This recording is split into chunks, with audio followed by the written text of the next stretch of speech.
Hey, it's Greg Luther, and listen, today we are going to talk a little bit about some of the changes that are happening with the NAR lawsuit, the settlement, and now the changes that real estate agents are going to have to deal with starting this Saturday. So that starts this coming Saturday, actually, let's say Friday at midnight. All of the buyers that you're meeting with, you are going to have some sort of compensation agreement signed before you begin working with them, and it specifically shows you or shows them what your compensation is going to be, how much money you're going to make. So that is our topic for the day today. Welcome to today's morning meeting. I'm Greg Luther, the one guy that meets with you every single week to help you in growing your real estate business. As long as you're following here and got your notifications turned on, you get those details on a weekly basis. Well, this is a big one. What's going on this week? A lot of agents have been in panic and that type of thing. It's very simple. You're just changing the way that you negotiate. It's not a big deal, but it's new, it's different. So a lot of people are nervous about that. With these changes that are happening where you have to negotiate your buyer commission with the buyer, hopefully the seller is paying a portion of those proceeds and paying you in the form of some sort of compensation, or concessions is the word that they're using, that the seller is providing some sort of concessions towards that buyer expense. But be very clear about this. It is a buyer expense. Just like closing costs, an appraisal fee, an underwriting fee. That is a buyer expense. Yes, you can ask for the seller to pay towards some of that, but it is a buyer requirement, or a buyer's responsibility. So there's a lot of questions going around about flat fee real estate agents that'll just handle your paperwork for $999.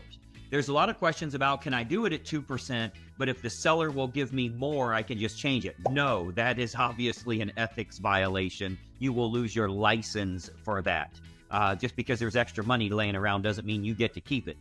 So I wanted to talk a little bit about that, and most importantly, make sure that you are compliant and you do have the things that you need moving forward. So the people you meet with this weekend and beyond, you handle this the right way, and more importantly, you build value around what they do so that they do in fact want to work with you. So that's going to be our topic here today. And I wanted to ask everybody, let me ask you your opinion on this. Do you think buyer agent percentage or buyer agent commission, the compensation we get for representing buyers, do you think that average paycheck is going to go up or go down based on all of these changes that are happening? Let me know in the comments here what you think. Do you think compensation average is going to go up or go down? As an example, if it were 2% in your area, or 2.5% or 3%, or whatever that number is, do you think that average will go up or down with all these changes that are happening, the other agents that are in your marketplace, the lack of preparation, really, that a lot of agents have here? Because if you don't know how this works, if you're worried about the changes that are happening, you can go to a meeting at your local board of realtors and leave there pissed off and more confused, fighting with everybody that's in the room about what this really means, because they are lost themselves. You can challenge them on that. You can say how you are reading the rulings, how you believe this should work, and ultimately they'll say, call legal. Check with the attorney. Because they have no idea themselves. So they let themselves off the hook by saying, why don't you call the legal department and ask them? I have, over the last 5 days, I've received 3 emails from agents that are in the exact same MLS. I've received 3 emails that they've been told 3 different versions of how it's going to happen from the exact same MLS. But it's very clear for us, build value around what you do, where they feel like they need to have you as a buyer's agent, and they will sign an exclusive with you, and they will pay you. And if they don't have the money, just like closing costs, you can negotiate to have that paid, because you say you're a good negotiator. So hopefully you're doing a good job with that.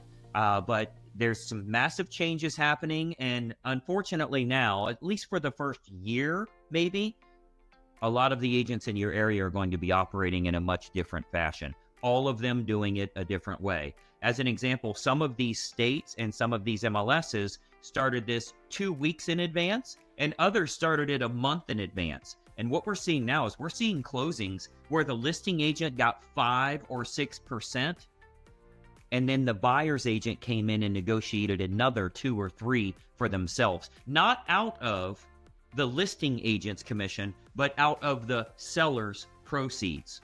So yes, the seller paid 5 or 6% and then paid an additional 2 or 3%. Thank you, Department of Justice. Thank you, court.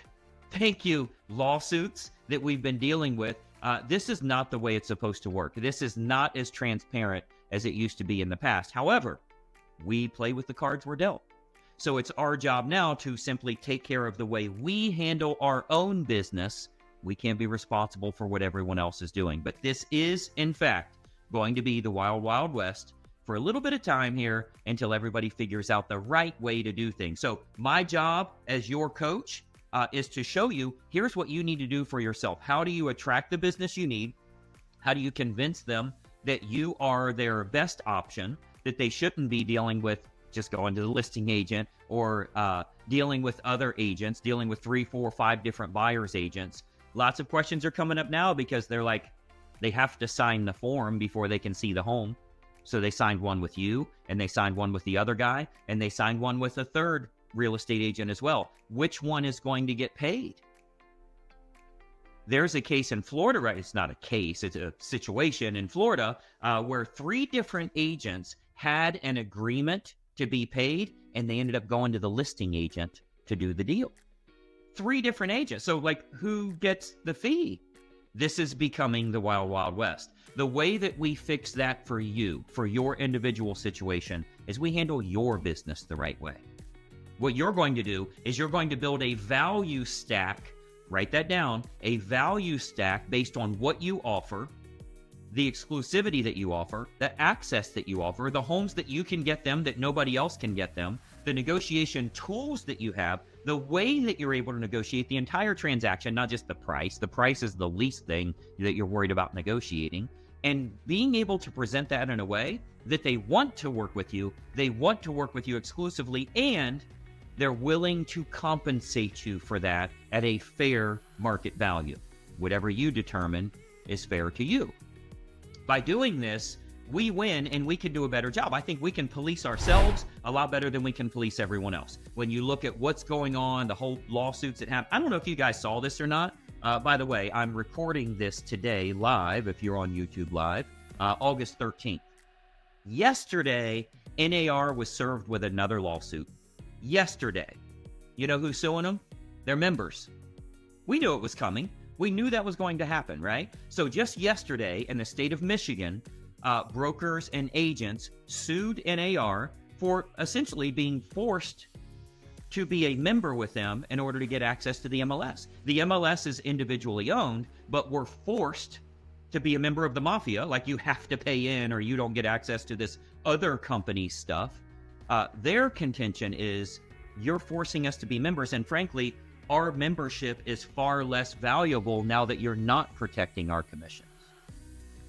So who knows what's going to happen? Who knows the merits of the case? I haven't read through everything yet. Obviously, real estate agents, I get hundreds of emails a day from people showing me what's going on in their own local marketplace. But that was just filed yesterday, and that is specific to Michigan members. So I'm guessing there's going to be 49 other lawsuits they'll be defending as well very, very soon, especially if this one gets traction. Now, I don't know anything about legal. Consult your own attorney. What do I know? I'm a dude on the internet. But we see what's happening here, and we know ultimately what's going to happen with the membership. As I've been predicting for over a year, go back and consult all of the videos that we've had here. It's gone. It's going to be gone. And frankly, it's not needed. We can do a great job. I am not legal, moral, and ethical because NAR says I need to be. How about you? Is that the reason that you're legal, moral, and ethical, just because you're a member of something that says you should be? No, that's who you are as a person, right? And if they have other people policing that, other people making sure that that's actually handled the right way, namely the local MLS, well, why don't we use the local MLS and it'll be the exact same humans that are policing what we do anyway.